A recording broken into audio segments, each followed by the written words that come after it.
साथीहरु एकदमै दुःखद खबर छ हजुरहरुको लागि चाहिँ आज मैले एउटा एकदमै दुःखद खबर ल्याएको छु। नेपाल बौनिया घर भई हाल भारतको गुजरात राज्यको राजकोटमा एउटा बन्दै गरेको बिल्डिङमा काम गरिरहेका एकजना नेपाली भाइको चाहिँ बिल्डिङको फर्स्ट फ्लोरबाट खसेर मृत्यु भएको छ भन्ने खबरमा आएको छ। वास्तवमा अझै वास्तविकता खुल्न बाँकी छ र उहाँको अन्त्येष्टिको क्रममा म चाहिँ राजकोटको यो मौडी गाउँ भित्र पर्ने शमशानमा अहिले तपाईहरुको माझ एउटा भिडियो प्रस्तुत गर्न गइरहेको छु। कृपया मेरो भिडियोलाई सुरुदेखि अन्तिमसम्म हेरेर साथ दिनुहोला र एकदमै धेरै शेयर गर्नुहोला भिडियोलाई। र उहाँको वास्तवमा तिहारको भोलिपल्टको दिन चाहिँ बिल्डिङबाट खसेर राति समथिङ 1 बजेतिर राति भएको घटना भनेर सुन्नमा आएको छ। घटनाको बारेमा विस्तृत जानकारी अहिलेसम्म पत्ता लागेको छैन।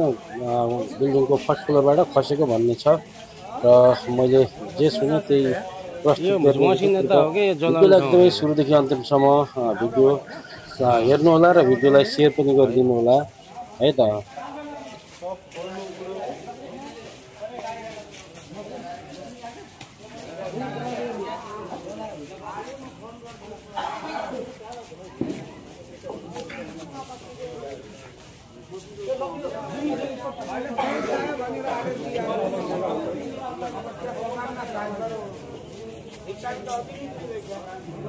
यहाँको जलाउने यस्तो छ है, जलाउने ठाउँको होला यो लगिहालौँ हैन।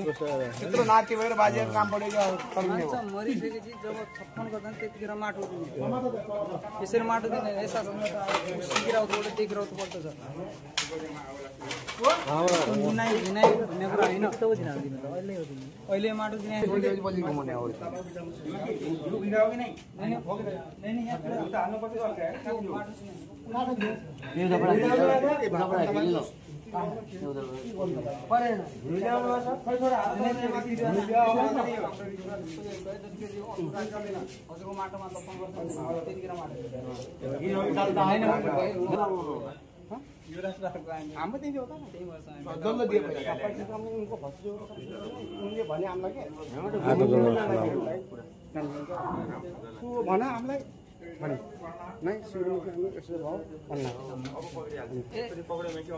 यसमा घिउ लगाए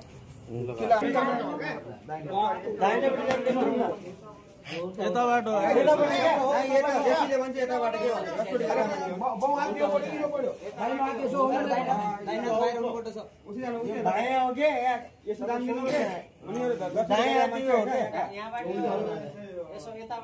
फेरि दाहिना हात लगाउने हो। कपडामै जले हैन आगो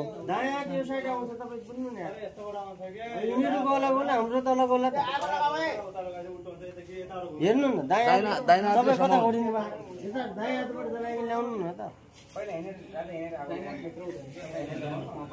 भित्रपट्टि आउँछ क्या सर। तपाईँ दुःख ओराजी यता आउनुहुन्छ। हाम्रो भित्री यही होइन मैले बुझाउनु अब हजुरको विषयले भन्नु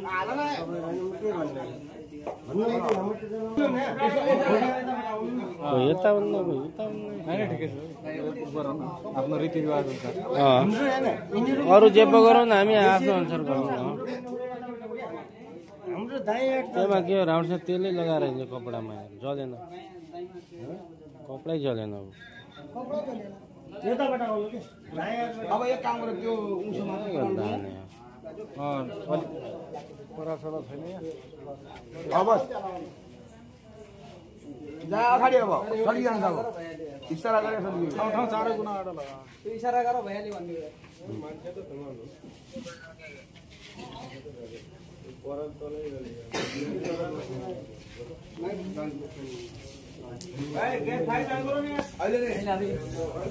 अहिले गर्छ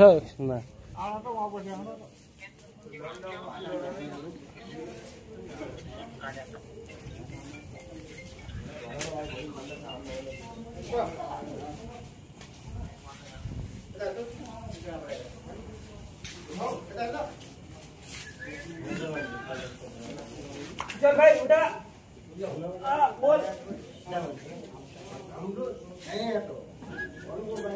वो चिपका दिया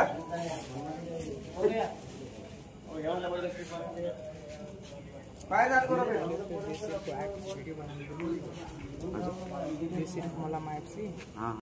भाइ जाने अब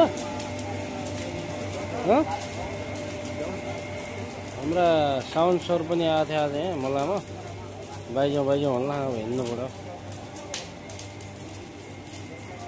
भिडियो त क्लियर हुन्छ होइन